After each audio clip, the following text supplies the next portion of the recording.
Venezuela, estamos muy internacionales hoy porque básicamente el país se enfrenta a la elección más importante en décadas, voy a decir, es una impresión mía, porque el resultado puede terminar con 25 años de chavismo. Ayer la líder opositora Corina Machado y el candidato, que es Edmundo González Urrutia, cerraron la campaña con una caravana realmente multitudinaria en Caracas. También hizo el cierre Nicolás Maduro, que está buscando el tercer mandato y que las encuestas, uno siempre un poco desconfía de cómo se obtienen y demás los números, pero hay una coincidencia y lo dan perdedor por mucha diferencia. Joaquín Sánchez Mariño es periodista, autor de En Venezuela, postales de un país al borde del colapso, de la editorial Galerna, y está recorriendo Venezuela cubriendo la previa de las elecciones. ¿Cómo estás, Joaquín? Jessica Bossi, el equipo de La Nata te saludan. ¿Cómo estás, Jessica? Un placer saludarlos. Igualmente. Bueno, ¿cuánto hace que estás recorriendo? ¿Llegaste hace unos días para hacer un poco la previa de esta elección? Sí, ahora hace pocos días, llegué el lunes, sí, a través de Maracaibo, el estado de Zulia, y hoy no sé ni qué día es, viernes, ya sí, son 4 días. 4 o 5 días. 4 o 5 días. ¿Y qué notás vos estuviste en otras oportunidades, que en esta vuelta que estás haciendo, qué sentís que es distinto en la gente, en lo que vas viendo mientras recorres las calles y hablas con las personas que están ahí? Es muy distinto lo que estoy viendo en algún aspecto y no tanto en otro. La última vez que estuve fue en el 2019, en aquellos días de febrero y marzo de 2019, cuando también parecía haber un viento de cambio grande.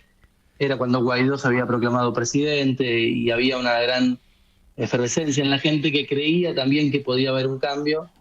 Pero en ese entonces el cambio, si sucedía, era necesariamente a través de un derrocamiento o de una renuncia de Nicolás Maduro, era más remoto, o incluso se hablaba de una intervención extranjera.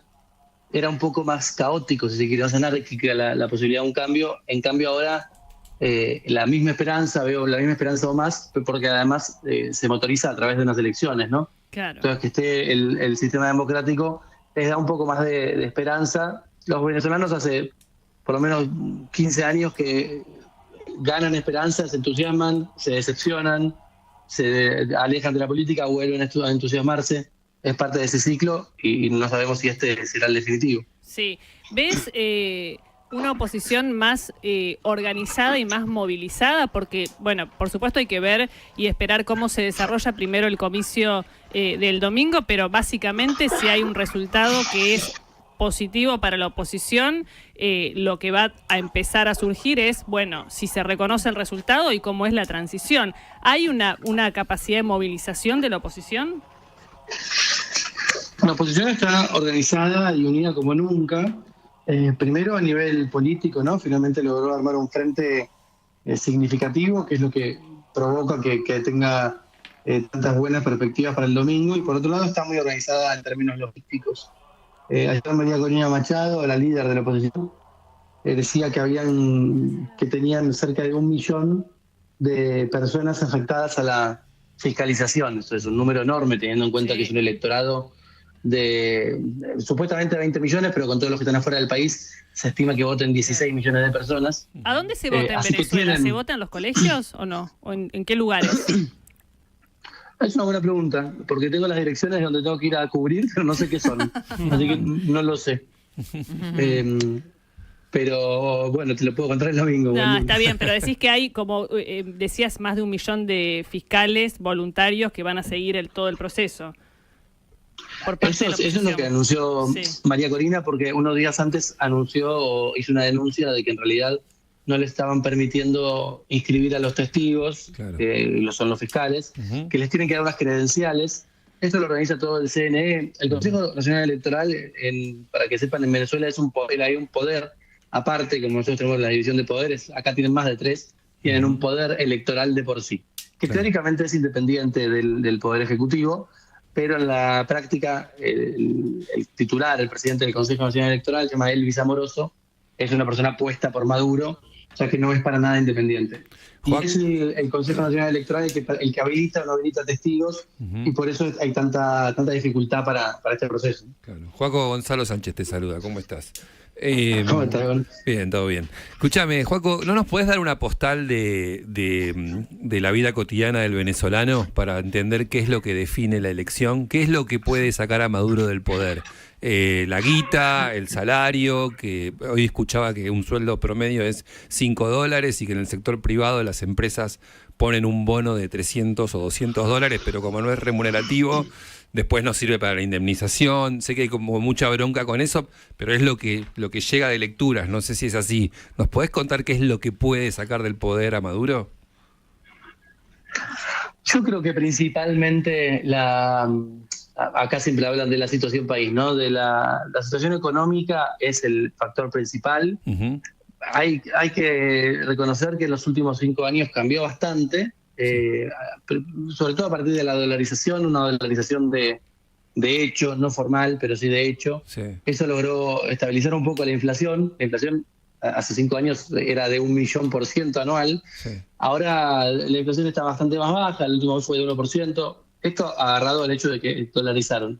Uh-huh. Aún así, los precios son altísimos, ¿no? Por ahí el supermercado es tan caro como puede estar en Buenos Aires, pero los sueldos, como bien decía Gonzalo, son muy bajos. Uh-huh. En realidad un sueldo promedio puede estar en $30, Uh-huh. $5 que son como sueldos muy mínimos. Nadie cobra solo $5 porque Uh-huh. realmente tomar un café sale $5. O sea, está muy caro el país. Entonces, si uno dijera, ¿por qué ese cambio, más allá de los ya 2 mandatos y la falta total de evolución que hay en el país, más allá de que mejora un poco, la vida cotidiana es muy difícil, muy imposible llegar a fin de mes, y además hay un hartazgo a nivel emocional, ¿no? Claro. Con un régimen que es muy abarcativo, por decirlo de algún modo. Joaquín, Cecilia Uflet te saluda. En ese sentido también te quería preguntar, porque justo ayer hablábamos de dolarización y demás, y cómo es hoy la circulación del dólar en Venezuela, porque entiendo que buena parte de lo que descomprimió la inflación venezolana tiene que ver con haber permitido la circulación del dólar. Ahora, ¿eso a qué niveles llega hoy en Venezuela? En la vida cotidiana. Es parte de o sea, es la moneda de cambio corriente junto con el bolívar. Hay, si querés, una convivencia de monedas.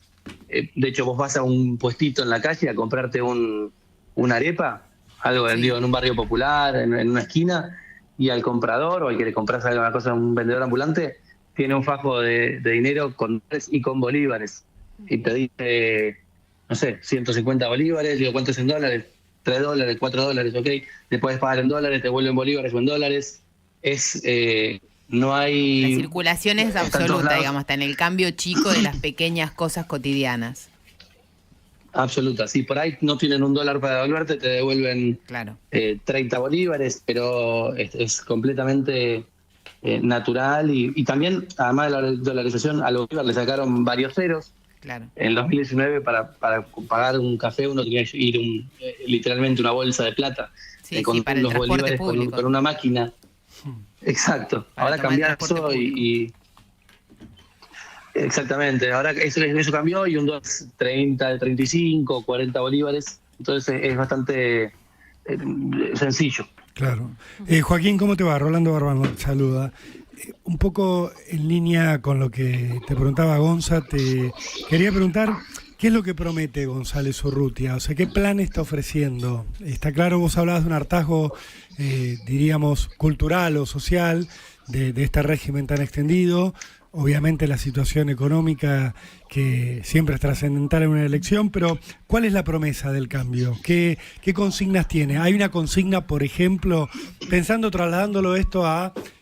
sin querer comparar el chavismo con el kirchnerismo, pero digo, cuando la oposición se presentaba a elecciones contra el kirchnerismo, había una promesa de cambio cultural, había una promesa de perseguir y condenar los hechos de corrupción que se habían denunciado. ¿Existe lo mismo? Gonzalo Urrutia está un poco con ese mensaje de ir a hacer una revisión de lo que fue el chavismo hasta acá. ¿Tiene una promesa económica de un plan diferente a lo que hay? ¿Cómo es un poco la oferta que está haciendo?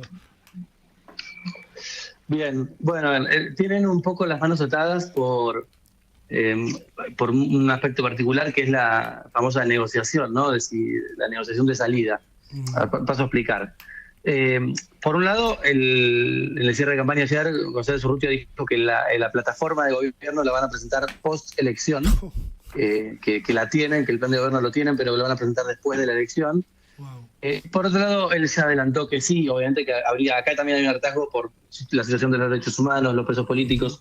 El primer cambio sería una especie de liberación de los presos políticos, un cambio económico hacia libre mercado, privatización de las empresas públicas, un proceso bastante parecido a lo que propone o lo que proponía Javier Milei durante la campaña, ¿no? Libre mercado, empresas privadas, PDVSA, que es la empresa petrolera más importante, no se termina de decir libremente que se propone privatizar, pero sí aceptar capitales privados. A nivel económico es un cambio totalmente al liberalismo económico que es las antípodas absolutas de lo que están viviendo hoy. A Joaquín, nivel... sí, decime. No, que por otro lado, a nivel persecución o justicia, ahí es donde yo decía que tiene las manos un poco atadas, Sí. porque si bien no habla de amnistía, en algún momento se habló de amnistía, proponen una manera de conciliación, una reconciliación del pueblo, porque no pueden empezar a decir ahora que van a perseguir, a poner presos a todos, porque eso haría más difícil todavía que el régimen suelte el poder. Entonces Claro. tienen que jugar un Hay poco una ahí negociación. con la idea de la amnistía, exactamente. Sí, y ahí